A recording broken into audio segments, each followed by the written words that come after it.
Welcome to the Zoom webinar for Bioinformatics and Biomedical Sciences. So while we are just waiting for everyone to join us, we'll just give a quick introduction on who we have here. We have Dr. Elaine Houston, and she's with the Biomedical Sciences programme, and we have Dr. Mark Bailey, who is with the Bioinformatics programme. So this morning, I know there's quite a lot of questions that have come in with regards to enrolment, Moodle, your courses, how can you get onto your courses. So I'll be putting links in the Zoom webinar chat, and that's where I'll keep that section free to put information there for you. If you've got any questions that you want to ask Elaine and Mark, by all means put it in the Q&A section for us, and that means we can just keep everything clean and tidy, and it'll be easier for us to read out your questions and then answer them effectively for you. So we've got 20 in just now. Okay, so we'll just start with Elaine then. Elaine, if you want to just give a brief overview of your biomedical sciences for anyone that's still maybe struggling with it. Okay, so hi everyone, I'm Elaine Houston, and I'm the program coordinator for the MRes Biomedical Sciences and the deputy coordinator for the MSc Biomedical Sciences. So these two programs were run in parallel with each other, with the MRes, the difference between the two of them being that the MRes has two projects in semesters 2 and 3, and the MSc has a talk component in semester 2 and then a project in semester 3.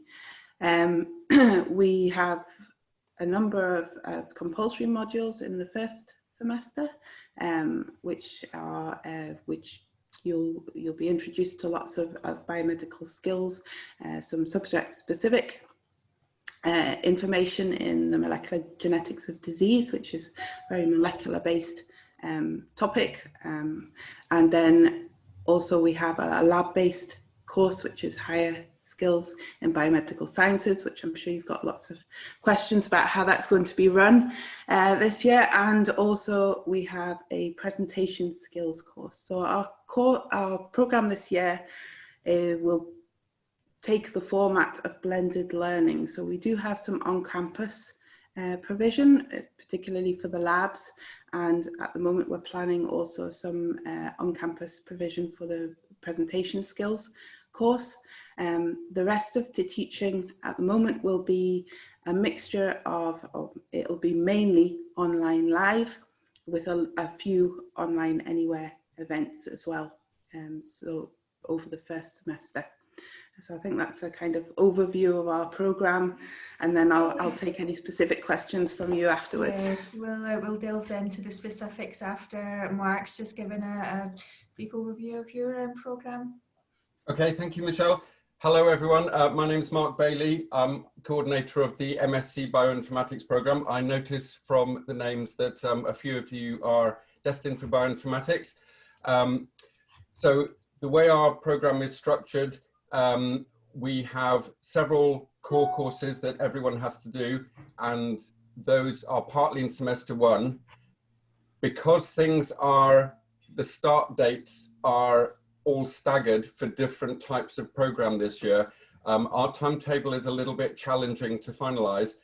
What you're going to find is that courses that would normally be in the autumn term, the old semester 1, some of them start in November and some of them start in January. So we're going to have to put 2 of our courses into the period between November and Christmas, and then several other courses all start in January or finish off in January and run in parallel.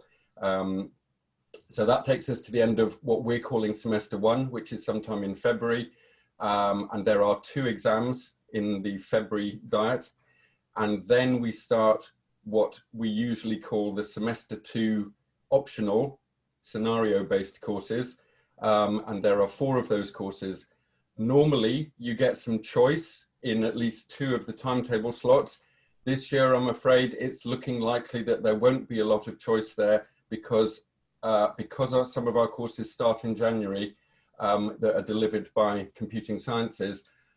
We can't make our timetable mesh with the other programs in our cluster of MSc programs. So we may actually have to ask you to do defined courses that come from the bioinformatics program. So you're not losing out on bioinformatics, but you might be this year, unfortunately, losing out on things that are not bioinformatics if you really, really had wanted to do those. Okay, and of course, then we have our 60 credit project, which will start in the middle of the summer and run for 14 weeks. You have 2 exams in the April-May diet, but most of our assessments are coursework. And our teaching this year is, as Elaine was telling you, mostly we are going to, for the time being, we're going to do mostly by remote delivery. But as soon as we are allowed to, and it is safe to do in-person physical teaching, we will try and fit in some sessions of that nature as well. I suspect that definitely won't be till after Christmas, but at any point after that it's deemed safe under the rules set by the government and the university, we will try and do some real physical teaching as well, because you will benefit from that if we can. And most of our sessions are going to be live, even though remote. So at defined times, we will be interacting with you live via Zoom. 1 or 2 people might do some pre-recorded online anytime sessions, but I think those will be relatively few. Okay, I think that summarizes what I wanted to say. Okay. Get started with some questions. I think you probably both actually covered a lot of the questions that have come in, which is good. But so if they might just obviously be written in a slightly different way. So one's actually came in through the Q&A. We'll get that one just now, and then I'll start on the few that I've got that came in via email. So Janice is asking, course registration as the compulsory courses are not showing on the timetable. Yeah, so I can answer that. So I think Janice is a MRes student. So I've just spoken with our administrator, and they have now gone live, the compulsory courses, just today. What I will say is, if you're registering for them and looking at the timetable is subject to change. So we've obviously got doing a lot of changes in the courses and how they're delivered and what time they're delivered. So the timetable organization is still ongoing. So don't take too much stock about the timetable at the moment. We should have that out in the next week or so, the finalized timetables. Mark, I think this one will probably be for yourself then. Can I just add very quickly to Elaine's answer to that last one? So for MSc Bioinformatics, the time, please don't worry about the enrolling and timetabling bit at all. We are very actively working on trying to finalize the timetable, and you can't manually enroll in any course until the timetable is fully set within the system that organizes your timetable. So we are going to make sure that you are enrolled in every course you need to be enrolled in for now. And then at our induction sessions on the 9th of November, we will explain how any other parts of enrollment work. So basically you need to do nothing to do with enrollment. And when you need to do anything, we will have told you about it individually, or rather face-to-face, if you like. Okay. Yeah, thank you, Mark. Okay, so we'll get in with this question. How will the lack of availability for the bioinformatics course, which I'm assuming is computing, affect those who don't have a strong computing background in terms of the final project, etc.? Okay, thank you for that question. So in fact, it's the other way around. The only courses that you won't have access to are non-computing courses. So all the computing that you would normally get by picking the bioinformatics based courses, you are still going to be doing those courses. So you're not missing out on any aspect of computing this year. Okay, we're going to be giving you all the computing that someone who wanted to do a pure bioinformatics degree would normally get. Okay. Okay, and this one could probably cover both of you then, if you want to give an answer. How will the practicals be affected if it's an online class? Okay, so we do have some of our labs that will be online.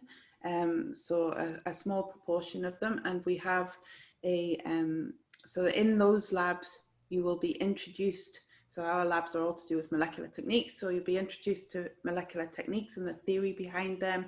There'll be lots of quizzes, some kind of simulations of what goes on in the lab. We then back that up with an on-campus lab. So you will be in the student labs. So with 2 meter distancing. So we've scheduled everyone in for 3 days each. To come in and do some of the techniques that we teach you in the online lab. Now we know that not all students will be able to come into those labs, so we have online provision for that, and that's a number of different, so you should cover all of the intended learning outcomes within the course, whether it's online or whether it's in the lab. So the online provision will be videos of how the techniques take place, detailed instructions of how you would go through that methodology, and also you'll have data, we'll produce data so that you can analyze results as well. So everyone should be able to take part in the lab. So I hope that answers your question. Yeah. What about yourself, Mark? How does that go with you? Yeah, absolutely. So in the bioinformatics program, we have no wet lab work at all. All our practicals are computing practicals. Those are going to happen exactly as normal, except that they're going to be remote. They're not going to be in person, as I say, until we're allowed to do that safely, and that will be a bit later in the year. So for the moment, all the computing practicals will be run over some sort of internet connection. It'll either be in Zoom or using Teams or some other method that our teachers come up with. I suspect mostly by Zoom. And you'll be shepherded through what you have to do in the computing tasks by staff who are with you in the session live, mostly. Okay, so there will be work that you can do during a live Zoom session, and then there will be the work that we set you that you go off and do in between times yourself, and then at the next session we figure out how well, whether you've been able to get all the tasks done. If you need a bit more help, we give it to you during interactive sessions. Okay, so basically you're going to do everything you would normally do, but for the time being, you're going to do it remotely. Thanks, Mark. Okay, hopefully that will answer that one. There's a question come in there. It's probably not actually related to yourselves, but more to your program administrators. So I will say to anyone, if you've got a question with regards to enrolment, registration, please contact your program administrator. I've put the 2 emails for both programs in the Zoom webinar chat there. So for this next question, I have not yet received a registration email with a student email. Should I be worried? Just contact the program administrator. I'm not sure which program that you're looking at, but definitely the email addresses are in there, and that's the best way to go for just now for with regards to that.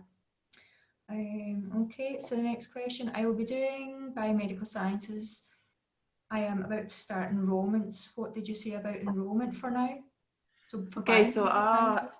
Compulsory courses are open for enrolment at the moment.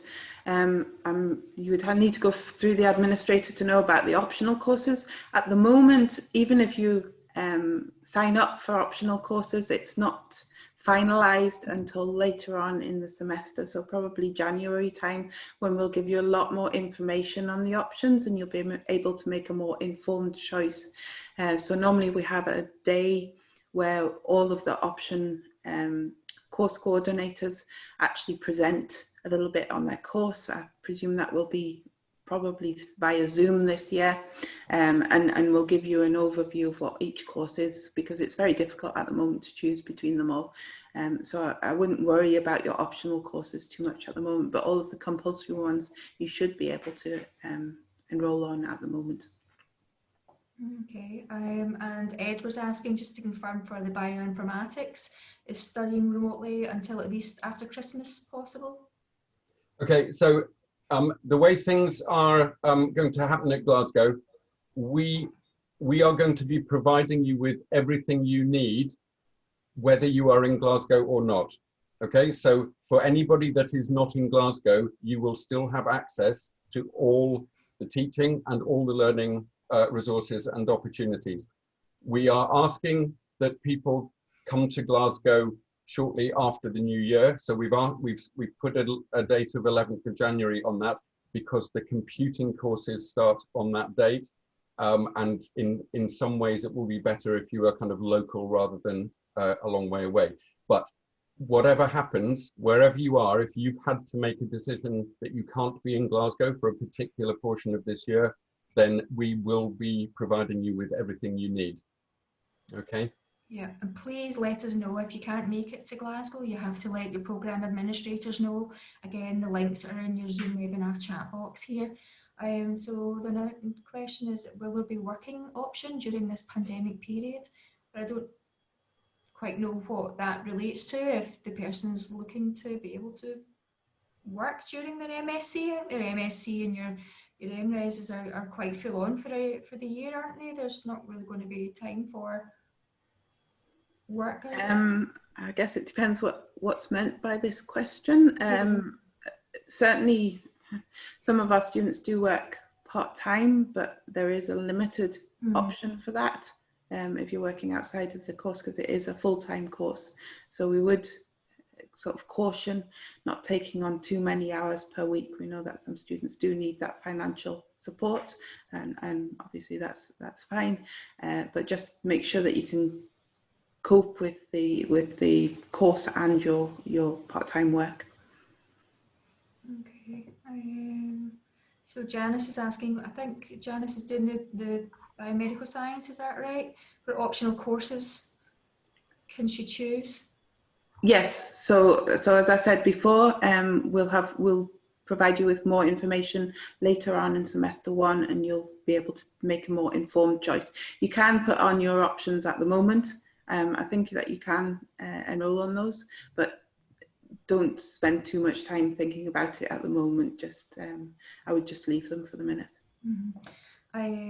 For the MRes programme, will there be exams in the first semester, and when will they be held? Okay, so most of our assessment for the master's programme, Biomedical Sciences, is actually in-course assessment anyway. We do have a few tests and exams, and they're in semester 1. So we have a test for the high skills in biomedical sciences, which is usually done on campus, but will be done online. So we'll run that online live, class test. And then we have another examination in the examination week, which will be end of February now, for the molecular genetics of disease. And that's a paper analysis exam where you're given a paper a week before to have a look at, and then you're asked questions within the exam about that paper in order to analyse it. And that now will take place online also.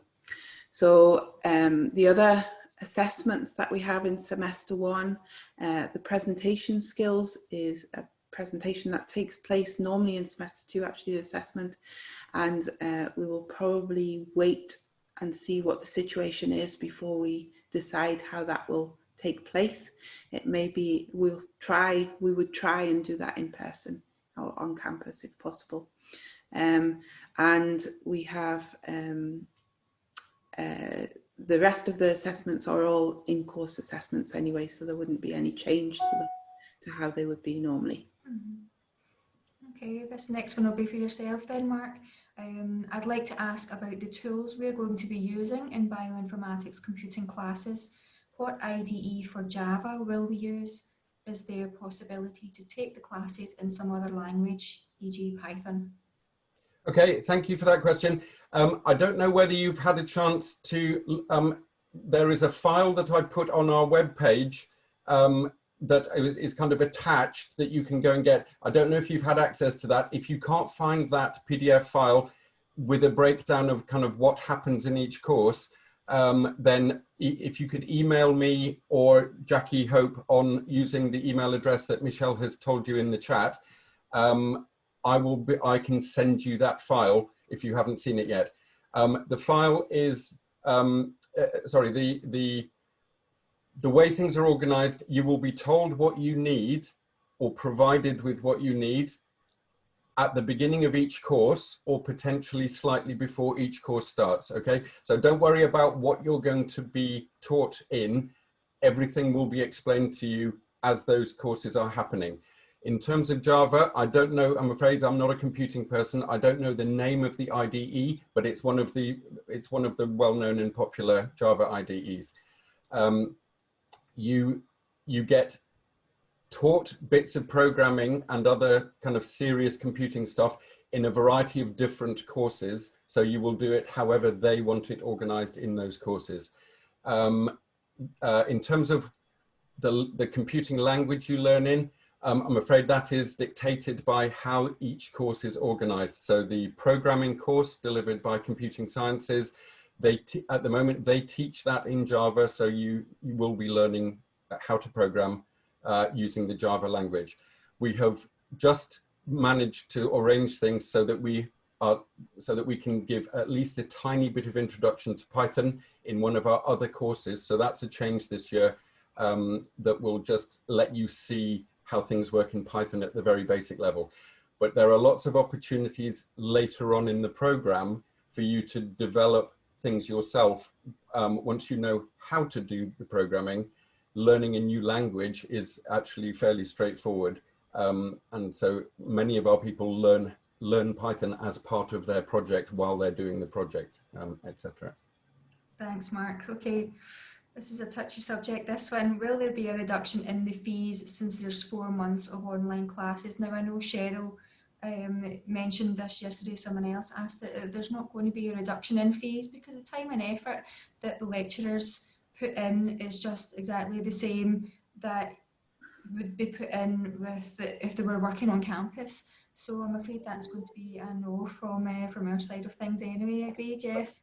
I think the university has put some explanation about that into the frequently asked questions on available via the main university webpage. Is that right, Michelle? Yeah, it should be. Yep, I'll get the link for that. Okay. FAQs. So for everyone here today, this is the main FAQs page. If you want to take a look at that, you'll get more information with regards to that there. Okay, so the next one then.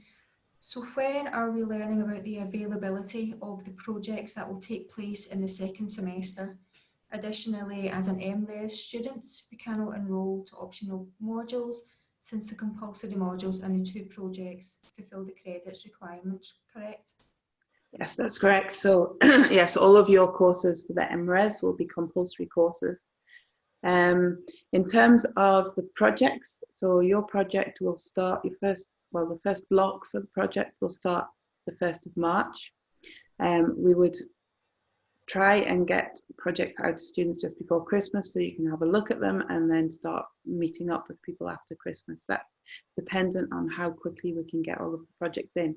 One thing probably to note for the MRes students is this year we're intending to invite supervisors to submit projects which last for the full 6 months. And this is because your projects start earlier, so we're not sure what the situation will be at that time in terms of students going into the lab, and it will allow you enough time to do a lot of different research-based skills. So as well as wet work, you'll have maybe dry investigative part of the project or a literature part of the project. It just gives you longer to do that project. So that's what we're planning for the MRes students this year. So I think that's quite important information. Thank you. So I think this might actually be a programme administrator question, so we can possibly defer there. Should the self-isolation be done in the Glasgow campus or anywhere in place?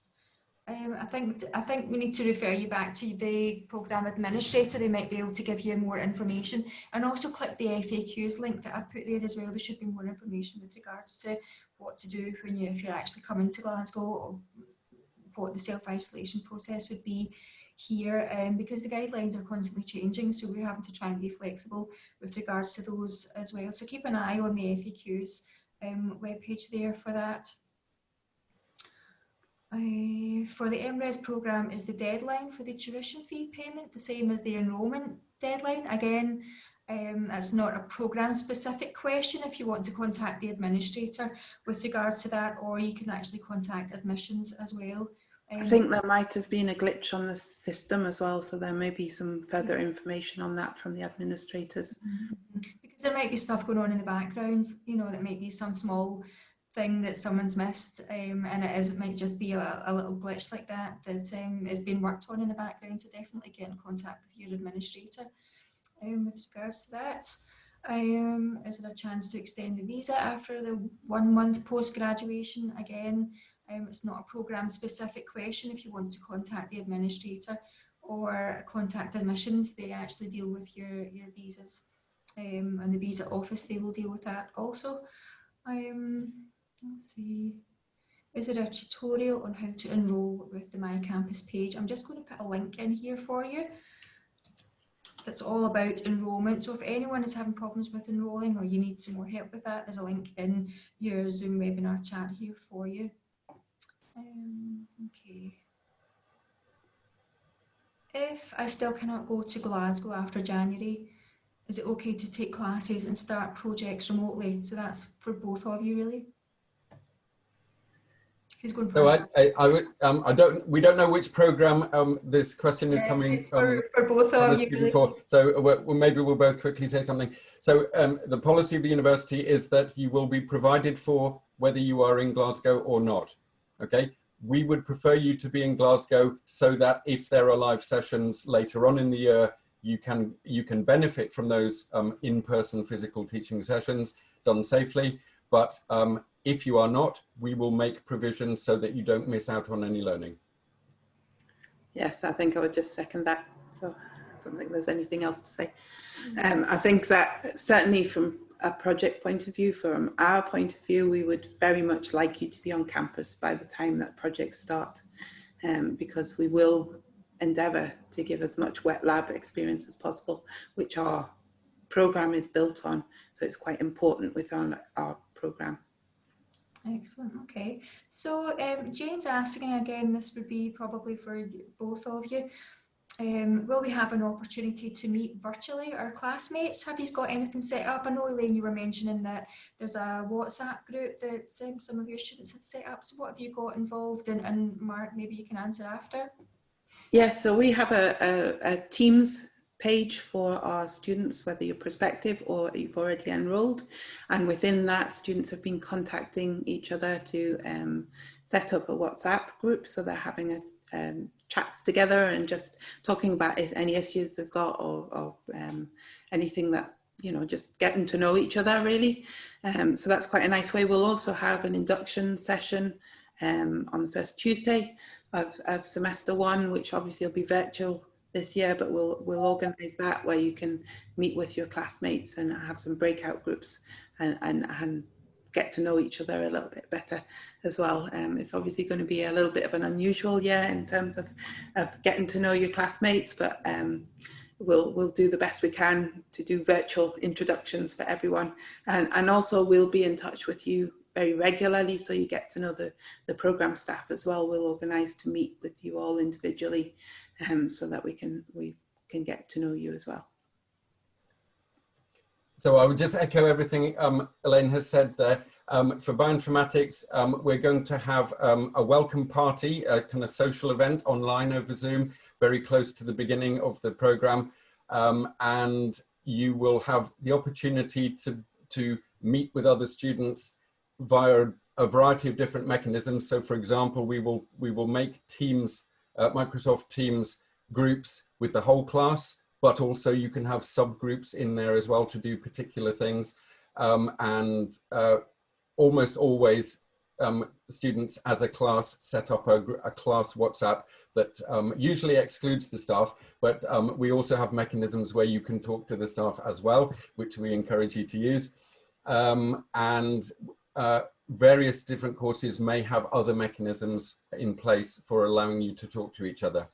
So how do people remotely. Join those groups then? Because someone's asking, can you share the link for the Facebook or WhatsApp groups? But they'll be automatically sort of emailed. Yeah, that will be set up by the class. Basically, once everyone knows who's in the class, those things will happen very quickly at that point. Yeah. If anyone on the MRes or MSc is not on the Microsoft Teams page, just email me and I'll put you on, and then you can get in touch with your class that way.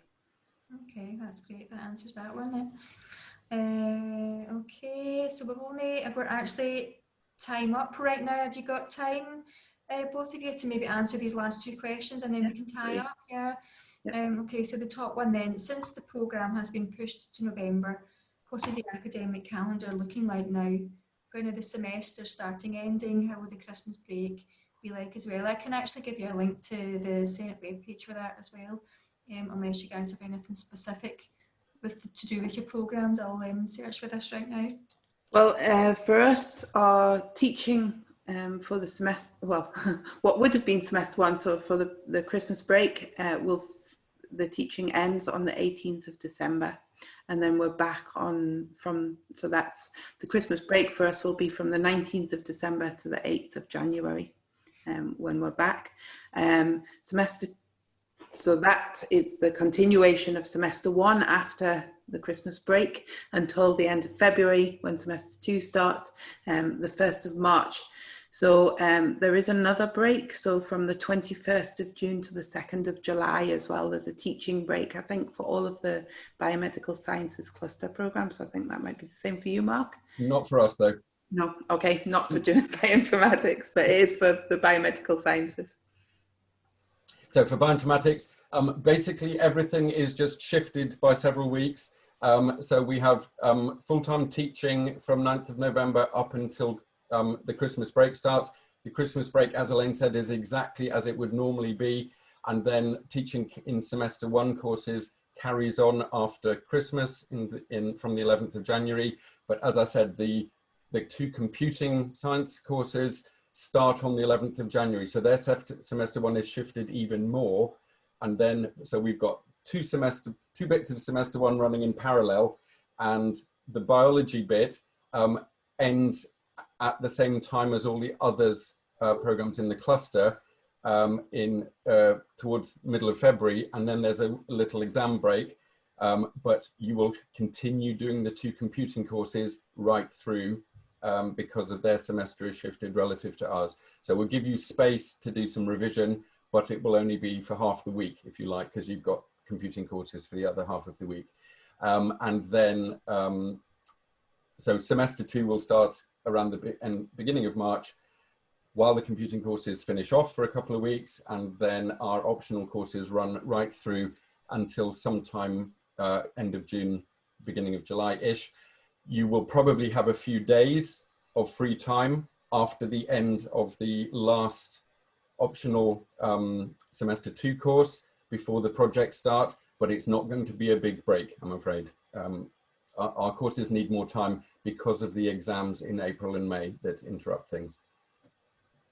Okay, and the last question then, if both MRes projects end up as a single 6-month-long project, will they be graded as a single course worth 120 credits? Okay, that's a good question. Thank you for that. So no, it will be graded as two 60 credit courses, and they will be, the two sections will be assessed separately. So the first section, instead of a report, so a project report, you'll actually do a grant proposal to propose what the project will be going forward. So within that, you can have preliminary data, but it'll be a minimum of data, and most of it will be on the projection of how the project will develop going forward. So it's a really important skill to learn as well, I think. So that'll be useful for our MRes students.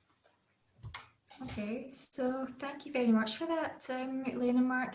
For all the attendees, I have literally put a whole list of links, helpful links for you in the Zoom webinar chat. Like I said though earlier on, if you have any problems, any questions, it doesn't matter how silly you think the question is, please get in contact with us. There is no silly question. Just so that we can help you out and that we're here for you. So your program administrators and Elaine and Mark are at the end of those emails as well. And if you want to have a bit more contact with them, then definitely they have said for you to email them with any queries also. So tomorrow you should receive a link with a passcode to be able to review the recording of this as well. The audio transcript won't be quite ready yet. So if you're not picking up the Scottish accent quite well yet, then the audio transcript will be done at a later date and updated, but you still have access to the video anyway for now. So thank you very much, Elaine and Mark, for showing everyone your face and introducing yourselves. Okay, everyone, take care. Have a great day. Thank you. Bye-bye. Bye-bye.